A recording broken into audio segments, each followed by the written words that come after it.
নতুন বছরে প্রথম দিনে কি দেখলে অত্যন্ত শুভ ফল হয়, সারা বছর শুভ ফল পাওয়া যায়, জানুন নিমকরলি বাবার বাণী। ভারতের অন্যান্য অনেক সাধকদের মধ্যে অন্যতম একজন হচ্ছে নিমকরলি বাবা। তার ক্ষমতার কথা অনেকেই জানে, গোটা দেশ জানে। ছোট থেকেই ছিলেন তিনি আধ্যাত্মিক প্রকৃতির মন, অন্য কোনো দিকে মন ছিল না, মন ছিল সবসময় আধ্যাত্মিক দিকে। তাই তার বাবা মা অল্প বয়সেই তাকে বিয়ে দিয়ে দিয়েছিলেন। কিন্তু নিয়তি কে খণ্ডাবে, সন্ন্যাসী হওয়ার জন্য বিয়ের পরেও তিনি বাড়ি ছেড়ে দিলেন। বৃন্দাবনে ছিল তার বাস, চলে গেছিলেন একদম সোজা বৃন্দাবন, এবং বৃন্দাবনই ছিল তার তখনকার মতন ঘর ছাড়ার পর তার বাসস্থান।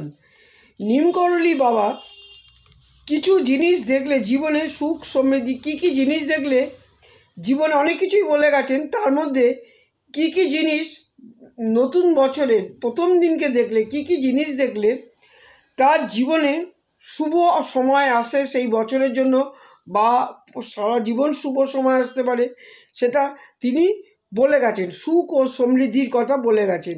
কি দেখলে আসছে নতুন বছরে কয়েকটা জিনিস দেখলে ভাগ্যের পরিবর্তন অবশ্যই হতে পারে। নতুন বছরে যদি কটা জিনিস দেখে, উজ্জ্বল হতে পারে তার ভবিষ্যৎ। জানেন কি দেখা শুভ বলে গেছিলেন নিমকরলি বাবা? নিমকরলি বাবা মতে নববর্ষের দিন যদি কোনো সিদ্ধ পুরুষকে দেখেন বা সাধুর সঙ্গে যদি কথা বলেন, দেখা করেন, এটা খুবই শুভ বলে মনে করা হয়। যদি আপনি হঠাৎও দেখতে পারেন কোনো রাস্তা দিয়ে যাচ্ছে এক সাধু, বা কোনো সাধুর সঙ্গে গিয়ে যদি আপনি নিজে থেকে দেখা করেন, কথা বলেন, এটা খুবই শুভ বলে মনে করা হয়, এবং বছরটা খুব ভালো যায় বলে মনে করা হয়।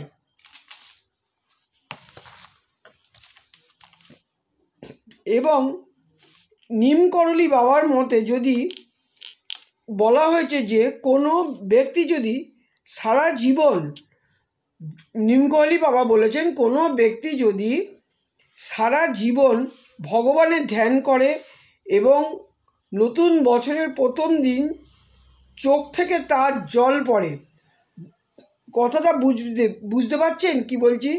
কোনো ব্যক্তি, যে কোনো ব্যক্তি সারা বছর যদি ভগবানের ধ্যান করে, এমনি ঘরে সাধারণ লোক যদি ধ্যান করে এবং নতুন বছরের প্রথম দিন যদি তার চোখ থেকে জল পড়া শুরু করে, এটাকে খারাপ বলে মনে করবেন না।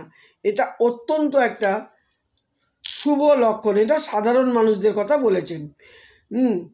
চোখ থেকে যদি জল পড়ে অত্যন্ত শুভ লক্ষণ নিমকরলি বাবার মতে। নববর্ষের দিন যদি কোনো ব্যক্তি কোনো পশু পাখি কারো বাড়িতে যায়, পশু পাখি যদি হট করে কারুর বাড়িতে চলে যায়, কোনো দিন যায় না, কিন্তু নববর্ষের দিন যদি কোনো পশু পাখি কারুর বাড়িতে চলে যায় তাড়িয়ে না দিলে, তাহলে সেই ব্যক্তির জীবনে সুখ ও সমৃদ্ধি অবশ্যই তার আসে, এবং বাড়িতে পশু পাখির আগমনে দেবদেবীর কৃপা লাভ হয়।